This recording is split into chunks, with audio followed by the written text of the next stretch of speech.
Là, nous sommes ici avec le pasteur Serge Numbi, prophète, l'homme de Yeshua Naweza.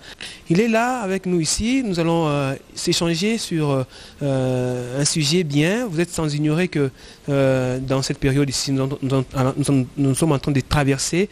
C'est une période qui est compliquée. Vous-même, vous l'avez constaté après un certain temps, depuis au mois de décembre, janvier, jusqu'aujourd'hui, avec cette pandémie qui ravage le monde, c'est partout au monde, même ici chez nous. Mais nous allons cadrer sur le plan spirituel ou religieux avec le pasteur.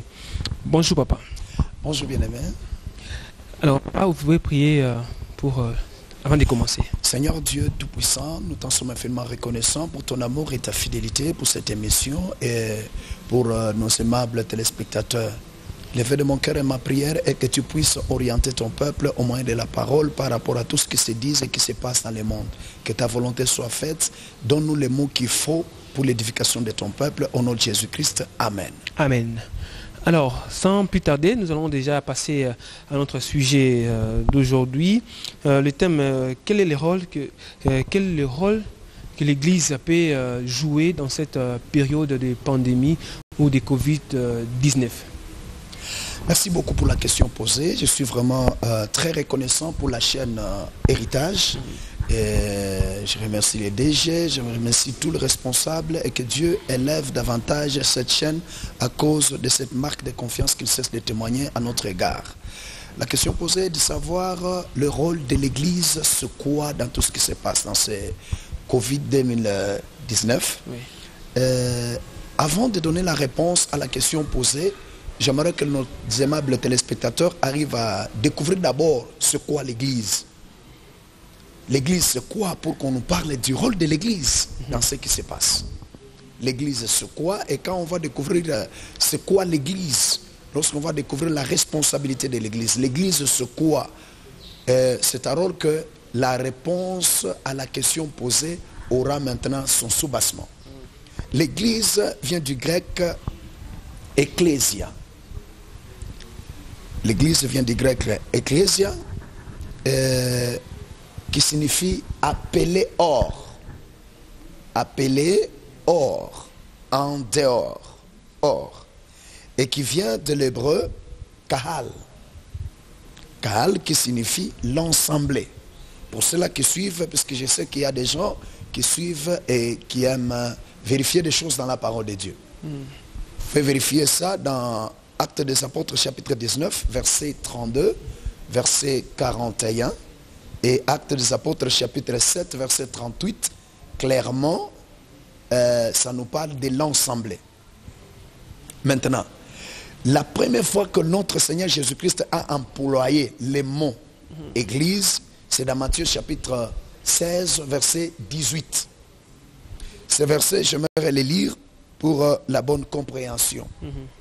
Et moi, j'ai dit que tu es Pierre, et que sur cette pierre, je bâtirai mon Église. Et que les portes du séjour des morts ne provoqueront point contre elle. À partir de là, vous allez commencer déjà à comprendre pourquoi je vais d'abord donner la signification de l'Église. L'Église a reçu une promesse ferme qu'on ne peut trouver nulle part. Tu es Pierre et sur ce roc, j'ai bâtirai. Qui bâtit? Le souverain sacrificateur par excellence, Jésus-Christ, le créateur de toutes choses. Il dit, je bâtirai mon Église. L'Église n'est pas bâtie par les pasteurs. L'Église n'est pas bâtie par les évêques, les bishops. Nous ne sommes que les instruments que Dieu utilise. L'Église est bâtie par le Seigneur Jésus-Christ lui-même. C'est lui le véritable bâtisseur de l'Église. Et maintenant, pour enrichir davantage la signification de c'est quoi l'Église. Après un certain temps, c'est devenu l'usage courant dans le Nouveau Testament. L'Église n'est pas un bâtiment, ni un lieu de culte comme les autres les prétendent. La plupart des gens pensent que l'église, c'est les bâtiments, c'est un endroit où les gens se réunissent. L'église a des significations qui vont au-delà de ça. Aujourd'hui, la plupart des gens confondent cela. L'église, c'est quoi maintenant? Je vais donner une définition claire de l'église. C'est la communauté de tous les croyants.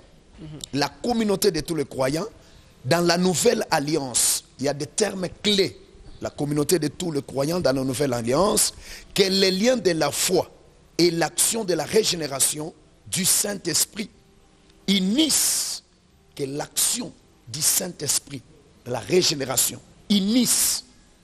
Donc si ces éléments-là n'est pas unis, cet homme ou bien cette femme ne fait pas partie de l'Église. Unissent d'une façon vitale à Jésus-Christ.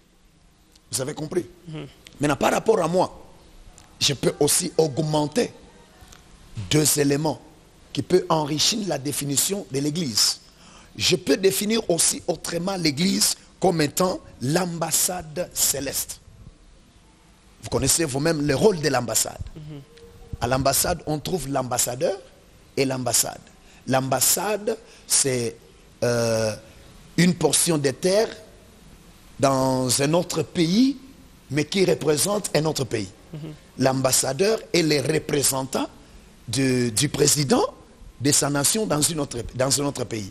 Voilà pourquoi si vous lisez la Bible nous appelle, nous les pasteurs, comme étant des ambassadeurs pour Christ. Donc les représentants du Christ. Voilà pourquoi quand vous posez cette question, il y a des choses d'abord que je dois expliquer. Celui qui représente Christ doit refléter Christ et faire la volonté du Christ. Vous avez compris? Donc l'Église peut être l'ambassade ou un ambassadeur qu'on appelle pasteur du Christ. Dans une ambassade, si je suis par exemple dans un pays étranger et que je connais un problème, il suffit de fouler son pied dans l'ambassade, l'autre pays doit utiliser des processus pour t'attraper. On ne peut pas attraper quelqu'un qui est dans son ambassade. C'est supposé qu'il est déjà dans son pays.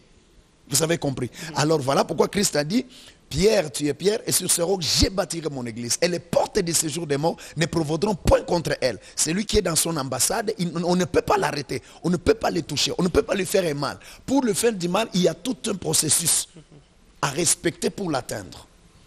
Pour moi, deuxièmement, l'église peut prendre l'image du parlement. Le parlement, c'est un lieu où on prend des décisions pour une nation. On peut voter les lois. On peut voter les lois. Alors que la question posée est de savoir quel est le rôle de l'église. C'est pendant que je viens de définir l'église comme étant l'ensemble, une assemblée. Je définis l'église comme étant l'ambassade. Je définis l'église comme étant un parlement. Maintenant, quel est le rôle de l'église? Pour répondre à la question, le rôle de l'église est d'éclairer. Puisque l'église est porteur de la lumière. Je ne sais pas s'il y a une autre question, ou bien on peut entrer directement dans les Écritures pour le faire comprendre.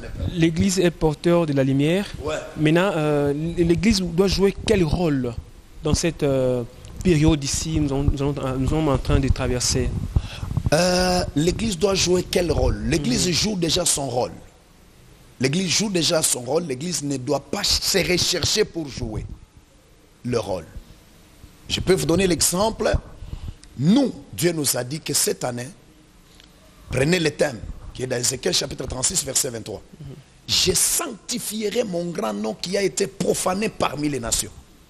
Et le rôle c'est quoi? Et de faire parvenir cette pensée au peuple. Regardez ce qui est arrivé. C'est puisque le peuple a profané le nom de l'Éternel et dont l'Éternel a pris la résolution de sanctifier lui-même son grand nom. Sanctifier, ça veut dire quoi? Sanctifier veut dire kad ou kadosh, mis à part. Donc Dieu prend la résolution. Kadosh, c'est séparer. Donc Dieu a pris la résolution de séparer son nom d'autres noms. Alors la mission de l'Église est de présenter ces noms-là, les plus puissants capables à donner des résolutions aux préoccupations du peuple. Si l'Église, en tant qu'ambassade, il y a un ambassadeur que nous sommes en tant que pasteur. Et la question posée, quel est notre rôle? Et d'éclairer ceux qui nous suivent. La Bible dit, nous sommes la lumière. Je peux lire ces versets pour la meilleure compréhension. Matthieu chapitre 5, verset 14. 14e verset, je le lis au nom de Jésus-Christ. Vous êtes la lumière du monde. Une ville située sur une montagne ne peut être cachée. Ce qui veut dire, dans cette situation, l'église qui est considérée comme une ville située au sommet de la montagne ne peut pas se cacher. Et comme nous sommes la lumière du monde, nous ne pouvons que donner la pensée qui pourra protéger les peuples. Puisque la pensée principale que cette maladie a donnée au peuple, c'est la peur. Vous allez tous mourir. On verra si vous avez un Dieu. Les présidents mourront. Les gouverneurs mourront. C'est ça le message que cette maladie nous apporte. Mais en réalité, l'Église a une bonne nouvelle. Christ est mort à la croix. Pour nous. Il a versé son sang pour nous.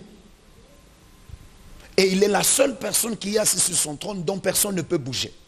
Le rôle de l'Église est d'annoncer cette bonne nouvelle de Jésus-Christ et présenter la lumière du Christ au peuple. Parce que vous êtes sans ignorer qu'avant, dans l'ancien temps, on voyait le roi aller consulter s'il y a une épidémie ou pandémie, je ne sais pas quoi, délige ou quoi. Le roi consultait les pasteurs. Est-ce que vous aussi, à votre tour, vous attendez que le gouvernement ou le président consulte aussi les hommes de Dieu? Merci beaucoup pour la question posée. Vous savez que généralement, notre pays est appelé, considéré comme un pays laïque. C'est supposé, il y a la diversité des religions. Et c'est accepté dans d'autres pays. Mais nous avons trouvé grâce, nous Congolais, de trouver un président qui est vraiment totalement chrétien. Et chrétien pentecôtiste. Consultez les hommes de Dieu. Oui. Vous êtes Congolais, vous êtes sans ignorer que la plupart de nos autorités, même quand ils font des déclarations, vous avez suivi le discours de notre président, il ne faisait qu'allusion à notre Dieu. Il ne faisait qu'allusion au Seigneur. Même sans les dire tout haut, il consulte les hommes de Dieu. Il cherche à être orienté. La plupart de nos autorités, ils consultent des fois les hommes de Dieu. Alors, je vais reculer un peu en arrière, pasteur. Comment l'Église comprend cette pandémie qui frappe le monde et son origine aussi? Il y a un problème très sérieux par rapport à ce qui se dit. Moi, je ne peux donner qu'une réponse liée à ce que Dieu m'a dit de l'année. Voilà ce qui fait ma force dans toutes mes interventions. Dieu m'a dit que cette année, il va sanctifier son grand nom, qui a été profané. Vous avez compris? Quand Dieu dit son nom qui a été profané, la première des choses que j'aimerais qu'on puisse comprendre, c'est profaner là. C'est ça le message clé. Puisque quand Dieu m'a parlé de cela, on ne savait pas qu'il devrait y avoir une épidémie qui pouvait emporter des milliers de personnes. Profaner, ça veut dire, c'est abuser des choses de la religion. Vous avez compris? Profaner, c'est abuser des choses de la religion, les traiter avec irrévérence, avec mépris, les employer dans l'usage profané. Vous avez compris? Donc le ciel a constaté que sur la terre, l'occultisme a pris de l'ampleur. Les hommes n'ont pas de la considération aux choses de Dieu. La vraie adoration qui convient à notre grand roi a disparu. Donc c'est ça même l'origine. Je suis en train de parler de ce que Dieu m'a dit. Je ne peux pas parler à la place de l'autre pasteur. Oui. Je ne peux pas parler à la place de toute l'église. Je parle de choses, vous savez, j'ai un problème moi puisque je suis prophète. Moi j'ai un problème puisque quand je parle, je dois parler comme prophète. Je donne la pensée comme un prophète. Dieu m'a dit qu'il va sanctifier son grand nom avant que tout ceci n'arrive. Et vous êtes sans ignorer qu'on a eu à discuter avec vous dernièrement. Vous êtes sans ignorer qu'il y a 1 mois et demi, si je ne m'abuse pas, 1 mois et demi ou 2 mois, qu'il y a eu une forte déclaration qui a été faite par un chef religieux, que la Bible a vieilli. Que la Bible a vieilli, il fallait nous chercher une autre Bible. C'est pendant que je ne savais pas que ça pouvait être comme ça. Mais moi, Dieu m'a dit qu'il va sanctifier son grand nom qui a été profané. Profaner, ça veut dire je reprends. C'est abuser des choses de la religion. C'est traiter avec irrévérence, sans valeur, les choses de Dieu. Pour aller trop loin. Traiter avec peu de respect, les choses de Dieu. Vous avez compris? Selon moi, et par rapport à ce que Dieu m'a dit, qu'il mettra la différence entre ceux qui les servent et ceux qui ne les servent pas. la différence va se faire sentir. C'est ça le langage prophétique. Si vous êtes frappé par cette maladie, quelque chose arrive. C'est une interpellation, si vous comprenez bien ce que je suis en train de dire. C'est une interpellation, ça pourrait être un langage venant de Dieu, où toutes créatures, en commençant par les chefs du gouvernement, de tous les gouvernements de la terre, ils doivent prendre conscience qu'il y a un grand roi au-dessus d'eux. Ils doivent prendre conscience qu'il faut revenir, et tout honneur, toute gloire doit revenir à notre Dieu. Vous avez compris? Dieu a constaté que la vraie adoration commence à disparaître. Les vrais adorateurs qui doivent adorer l'Éternel en esprit et en vérité, en manifestant l'amour venant du cœur pour le roi, pour les seigneurs, a disparu. La plupart des gens sont devenus des idolâtres. Est-ce n'est pas la punition de Dieu? Est-ce Dieu n'a pas constaté que le leader ecclésiastique amener les choses, tirer les draps en leur faveur? Au lieu de présenter l'agneau, il s'est présenté eux. Qu'est-ce qu'on n'a pas entendu? Qu'est-ce qu'on n'a pas appris? Est-ce qu'on n'a pas tourné le regard vers l'argent au lieu de tourner le regard vers le roi? Est-ce qu'on n'a pas tourné le regard vers ce que le roi donne qu'à la mission que le roi nous a donnée? Pensez-vous que Dieu peut tuer les gens comme ils sont morts là? Il y a un langage du Seigneur. Il veut faire croire au monde entier qu'il n'y a pas de roi qui dépasse Dieu. Alors ça, on peut dire que c'est une punition ou une malédiction frappée par ou provenant de Dieu, ou c'est Dieu qui frappe le monde. Merci beaucoup pour... Le monde s'est détourné de son chemin. Je préfère rester fidèle au mot que Dieu m'a donné. Que d'entrer dans les rythmes du journaliste. Ça veut dire quoi? C'est une punition, c'est l'attaque de Dieu, Dieu a frappé les hommes, Dieu est miséricordieux, Dieu est amour. Tout ce que je dois vous dire, il m'a dit qu'il va sanctifier son grand nom. Il est sanctifié à sa manière. Frapper le monde ne change pas la nature de Dieu. Tout ce que nous vivons n'a rien changé à Dieu. Il reste Dieu et il reste saint. C'est à nous en tant que créatures. Nous devons comprendre et découvrir. Je vous donne l'exemple de l'Italie. Je vous donne l'exemple de l'Italie. J'ai vu des vidéos, de photos où les Italiens jetaient l'argent. Et ils disaient, vanité des vanités, tout est vanité. L'argent qui était un sujet de gloire, on les jette. L'argent qui positionnait les hommes, aujourd'hui on les jette. Tous les rois de la terre tremblent. Le langage le plus frappant actuellement, c'est confinement. C'est quoi le confinement? C'est le terme des prisonniers. Confinement, c'est on prend beaucoup de prisonniers, on les entasse à un moment. Ce sont des termes en tant que prophète. Est-ce n'est pas un langage des démons? Il y a des termes qui existaient dans les dictionnaires et qu'on n'utilisait pas. On ne les utilise que quand il y a des événements qui arrivent. Quand on était enfant dans notre pays, on avait le courant 24 heures sur 24 heures. On n'avait jamais entendu parler de délestage. Aujourd'hui, le délestage est devenu monnaie courante. Tu n'as pas d'argent, ma poche est dans le délestage. Tant qu'il n'y avait pas de guerre dans notre pays, le terme là, agression, existait dans les dictionnaires, mais on ne l'utilisait pas. Il fallait que les barbares des Rwandais agressent notre pays pour qu'on puisse parler de l'agression. Aujourd'hui, il y a quelque chose qui vient de frapper la terre tout entière.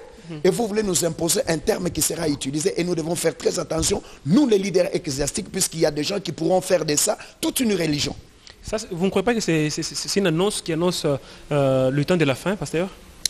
Je peux dire parmi les signes évangéliques, pas prophétiques, parmi les signes évangéliques qui prouvent que dans les derniers jours, il y aura des temps difficiles. Regardez bien, quand on parle du confinement, on m'a envoyé, quelqu'un a tiré une photo à une barrière à Kinshasa. C'est écrit sur la barrière.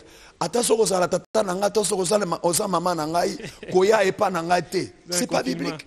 Or, parmi les éléments que Dieu m'a parlé, si c'était avec les membres de l'église, je pouvais poser la question aux membres de l'église. Frère, Dieu nous a dit quoi? Ils allaient vous répondre. Dieu nous a augmenté 3 éléments. Il nous a dit cette année, nous devons développer 1, la communion fraternelle. Mais le confinement vient de briser ça. 2, Dieu nous a dit ça sera une année de triage. Après le confinement, vous allez remarquer qu'il y aura triage, séparation. Il y aura différence du vrai au faux. Il y a une génération que Dieu va susciter pour courir avec le message du dernier temps, qui va parler du retour de Jésus, qui va parler de la croix de Jésus, et non pas de l'argent, et non pas de voyage, et non pas du mouvement. Troisième élément, Dieu m'a parlé d'une forte lumière qui va accompagner l'église. Je ne savais pas qu'il y aura un mouvement qui va séparer les gens pour que la grande lumière du Christ puisse accompagner l'église. Vous avez compris ça? Alors, pasteur, quelle est l'attitude de chrétiens? L'attitude de chrétiens, donc de véritables chrétiens, que les chrétiens doivent prendre dans cette période ici, donc pendant cette période. L'apôtre Paul nous dit, dans toutes ces choses, nous sommes plus que vainqueurs par celui qui nous a aimés. Et il continue de dire, qu'est-ce qui nous séparera de l'amour de Dieu? Je le dis tout haut, c'est un péché pour un chrétien de trembler à cause de cette nouvelle. Puisque nous, on a reçu la bonne nouvelle. Il est mort pour nous. Il a versé son sang pour nous. On n'a même pas une seconde d'avoir peur. Celui qui doit avoir peur, selon la Bible, c'est celui qui n'est pas en Christ et qui n'est pas sauvé. Il a peur de perdre sa chair. La Bible nous dit de ne pas avoir peur de ce qui tue le corps. Mais nous devons avoir la crainte du Seigneur qui peut tuer le corps et l'âme. Alors la bonne attitude que les chrétiens doivent avoir, ils doivent être sûrs que Christ est mort à la croix, il a versé son sang pour nous. Nous sommes déjà positionnés. Et pour aller plus loin, la Bible dit, il nous a ressuscités ensemble avec lui et nous a fait asseoir dans le lieu céleste avec lui. Donc nous sommes des célestes. Nous jouissons de la loi d'exception en Jésus-Christ. Ce qui frappe les hommes ordinaires ne frappera pas celui qui est en Christ. Et la Bible dit que personne ne me fasse de la peine, car je porte sur mon corps la marque de Jésus-Christ. Est-ce qu'un chrétien peut avoir peur? Est-ce qu'un chrétien peut trembler? Non. L'attitude à prendre est de rester là. Christ est mort pour nous. Nous sommes de la race des champions. Nous sommes de la race des vainqueurs. Amen. Avoir peur, c'est un péché. Avoir peur, c'est renoncer à sa foi. Car Christ lui-même a dit, n'ayez pas peur, car moi j'ai vaincu le monde. Alors ce n'est pas le mouvement du monde qui doit nous terroriser, nous. On est positionné, on est heureux, on est en Christ. Malheur à ceux-là qui n'ont pas encore reçu Jésus. Il est grand temps par tout ce qui se passe dans ce monde de donner ta vie à Christ, tu seras comme nous. Amen. Nous sommes là en train de continuer notre magazine Église aujourd'hui. Vous êtes sans ignorer que même en Égypte où Moïse était là, Josué et Aaron, Dieu a dit à Moïse d'immoler l'agneau et de mettre le sang au linteau. Lorsque l'ange du malheur ou de la mort passera, il n'entrera jamais dans la maison des Égyptiens. Maintenant là, nous sommes ici en train d'écouter la parole du Seigneur au travers le prophète, l'homme de Sonaweza. Alors, pasteur, quels sont les mondes peut-être comme quoi comme leçon? Merci beaucoup pour la question. Je crois avoir déjà répondu à la question. Comme on vient de me le poser encore, je dois retourner. Le monde doit tirer la leçon de dire qu'il n'y a pas d'autre roi, il n'y a pas d'autre refuge. Le refuge, c'est Dieu. Les blancs sont dans la confusion. Nous devons le dire. Nous devons le dire. Si ce qui se passe ici avait frappé à la hauteur dont l'Europe et d'autres continents ont été frappés, si c'était frappé en Afrique, vous avez compris? Mais là, ce n'est pas un problème de saleté ni de propreté. C'est un problème spirituel. Là où c'est trop sale. C'est là où il y a la saleté selon Dieu. Vous voyez, bavni na biso ya Kinshasa, bavni na biso ya Katango, eza na ba poubelle, wana saleté nzamba zo monate. Dieu voit la saleté du cœur. Les impuretés du cœur. Les souillures que les blancs et les autres portent dans leur cœur. L'occultisme, la magie. Les gens qui sont créés à l'image de Dieu, mais ils sont au service du diable et de Satan. Le message est que revenez. Détournez-vous de mauvaises voies. Vous qui êtes restés en vie, ne pensez pas que Dieu a eu peur de vous. Et non pas cette maladie, Dieu l'a laissé passer et que vous êtes restés. Non, non, vous êtes restés un témoignage pour annoncer le nom du Seigneur. Proclamez Jésus maintenant. Laissez que Christ occupe le trône de vos cœurs. Vous avez laissé pendant longtemps l'argent, les femmes et autres. Mon frère, merci beaucoup d'abord de nous avoir visités. Qui est ce riche-là qui peut tourner le tour du monde? Qui est celui qui peut se vanter aujourd'hui de l'avion? Je peux aller plus loin. Est-ce que vous savez que cette maladie a pris l'image de l'épine maléfique? Et quand tu marchais à vive allure, il suffit que l'épine entre dans ton pied. Qu'est-ce qui arrive? La première des choses, les mouvements s'arrêtent. Cette maladie a arrêté les mouvements des riches, les mouvements des colons, les mouvements des rois, les programmes de tous les rois de la terre, les réunions gouvernementales, tout cela est arrêté. Ça a arrêté les mouvements. Deuxième élément, qu'est-ce qui arrive? Les détournements de l'attention. Vous avez compris? Tous les programmes élaborés par le roi de la terre, l'attention est détournée. Les finances ont changé d'orientation. Le regard a changé puisque lorsque l'épine entre dans ton pied, tu tournes le regard, tu ne regardes pas de l'avant, tu vas regarder maintenant de l'avant, là-bas. Troisième élément, la vision change. Dans notre pays, la vision a changé. Dans l'autre pays, la vision a changé. Il y a des précautions. Oh, qu'il n'y ait pas d'avion. Oh, qu'il n'y ait pas ça. Oh, qu'il n'y ait pas ça. L'intelligence de l'homme est maintenant au bout. Et d'ailleurs, en tant que prophète, j'aimerais vous dire, est-ce que vous savez que le temps où les Congolais doivent adorer le Seigneur, c'est aujourd'hui? Nous devons adorer puisque cet élément-là, ces maladies-là, viennent de prendre maintenant, et maintenant la fin de sa force. Nous, Congolais, nous devons déjà commencer à faire monter l'encens au trône de l'Éternel, les parfums d'adoration. Lui dire, tu es Dieu, tu vis éternellement. Personne ne peut s'égaler à toi. Nous devons nous mettre en commun accord avec les 24 vieillards. Et que tout le roi, notre président, qu'il arrête sa couronne et qu'il jette devant le trône de l'Éternel. Et qu'il dise, il n'y a que toi qui peux. Mon frère, si cette maladie avait pénétré dans notre pays comme ça a pénétré dans d'autres pays, personne. On n'allait pas parler de quelques morts. Nous ici, chez nous, avec les insalubrités, on allait tous mourir. Mais comme ce n'est pas un problème de saleté, c'est un problème de la saleté spirituelle. C'est un problème du péché. Le salaire du péché, c'est la mort. Les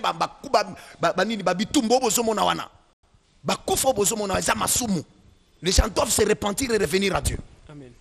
Et restaurer la vraie adoration du Seigneur dans les temples. Voilà au moins ce que le peuple doit faire. Merci beaucoup, pasteur. Nous tendons déjà vers la fin de notre magazine. Quel sera l'avenir de notre nation et du monde entier? L'avenir de notre nation est entre les mains de l'Éternel. Il y a beaucoup de choses que j'ai appréciées avec mon président, notre président, ton président, mon président, notre président, que j'ai apprécié. Première chose, la repentance qu'il a faite publiquement au stade. Deuxième élément qui m'a plu beaucoup, c'est aller restaurer la relation Congo-Israël. Vous avez compris? Ça prouve que avec des signes comme ça, il a de l'avenir. Il y a de l'avenir dans notre pays. Par rapport à notre pays, je crois que Dieu va restaurer la nation. Et vous allez vivre la puissante main de Dieu dans notre nation. Dieu va nous faire grâce. De la même manière que vous avez constaté que la maladie n'a pas tué les Congolais à la hauteur où les gens pensaient, c'est de la même manière que nous allons jouir de la loi d'exception en Christ. Parlons du monde. Le monde entier doit maintenant savoir qu'il n'y a qu'un seul roi. Il est roi en RDC, il est roi en Zambie, il est roi dans tous les 5 continents. Partout, il a le même niveau. Notre président en Zambie, on le reçoit comme président de notre pays. Il n'a pas le même impact sur la décision de l'autre nation. Mais notre Seigneur Jésus-Christ a le même effet, a le même pouvoir partout dans le monde. Alors que tous les rois de la terre, ceux-là qui se croient être riches, c'est puisqu'on ne parlait pas de ça, sinon on allait bombarder avec quelques versets. Que les riches, c'est ce qu'il nous dit dans l'Apocalypse, ils sont pauvres, nus, malheureux. C'est ce qui se voit, non? L'argent n'a pas aidé personne. Et le monde entier doit retenir qu'il n'y a qu'un seul roi que nous devons adorer. Et si nous le faisons, le monde sera sauvé. Amen. Pasteur Pouchité, quelle est la volonté de Dieu à ce sujet ou à notre sujet? La volonté de Dieu est que nous puissions retourner à lui. Quand Dieu frappe, il ne frappe pas de manière à tuer. Il ne frappe pas de manière à celui qui est frappé qu'il puisse fuir. Quand il frappe, la personne frappée par Dieu doit prendre conscience que Dieu m'interpelle. Toute la nation doit tourner vers Dieu. Et le monde entier doit tourner le regard vers le Créateur. les créateurs. C'est ça le réel message. Tournez les regards vers Dieu. Les regards assez tournés dans les armes, dans les tricheries, dans l'occultisme, dans l'impudicité. Il suffit que tu sois chef de quartier. Tu as maintenant 12 femmes. Il suffit que tu aies un peu d'argent. Il y a même des gens, surtout dans notre pays ici. Il suffit seulement d'avoir 2 boutiques là. Tu vas coucher avec un Chinois. Tu vas coucher avec un Zimbabwéen. Tu vas coucher dans un Chinois, un Américain. Donc il quitte ici pour aller coucher avec les Américains. Qui peut aller en Amérique pour aller coucher aujourd'hui? C'est un message, non? Clair. En dehors du pays pour aller se faire soigner. Aujourd'hui, nous allons nous retrouver avec eux dans nos hôpitaux. Ça veut dire quoi? L'argent n'est pas une solution à tout problème. Maintenant là, bisogno c'est pas ensemble. Nyonson nabao balingakate et pas ensemble. Donc c'est ça la volonté. C'est ça la volonté de Dieu, que le peuple, que tout. Papa, ce message n'est pas Eza Bangoulouté. Eza Bangoulouté. Eza Bamemete. Ce message c'est pour les hommes et les femmes créés à l'image et selon la ressemblance de Dieu. Nous devons retourner au Seigneur. Retourner à Dieu. Autorité politico-administrative, militaire. Retournons à Dieu. Que les hommes de Dieu prennent conscience. On arrête l'adoration du Dieu Tout-Puissant puisqu'un simple homme est en train d'entrer. Arrêtez ça.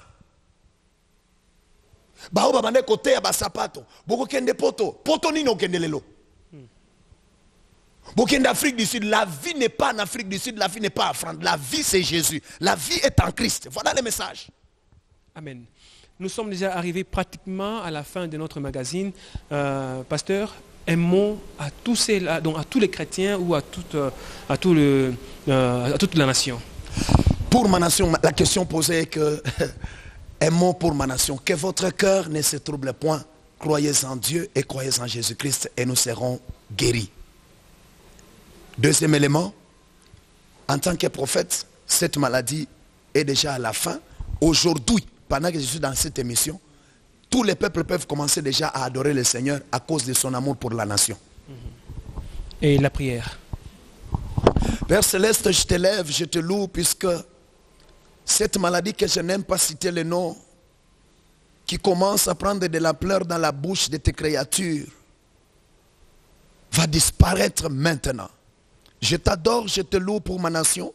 Je t'adore, je te loue pour l'interpellation par cette maladie à toute créature du monde entier. Seigneur, merci, puisque tous les peuples et tous les hommes de la terre tourneront maintenant le regard vers toi. Et ta volonté va s'accomplir. Au nom de Jésus-Christ, j'ai béni cette chaîne et que cette chaîne soit toujours prompte à te présenter, toi Jésus, au nom puissant, précieux et glorieux de notre Seigneur Jésus-Christ. J'ai ainsi prié. Amen. Amen. Merci beaucoup. J'ai dit merci à Modeste Barouani de l'autre côté, Nora Nakat, ainsi qu'à Lik Kadima et Sarah Bidiwa. Merci beaucoup et à la prochaine.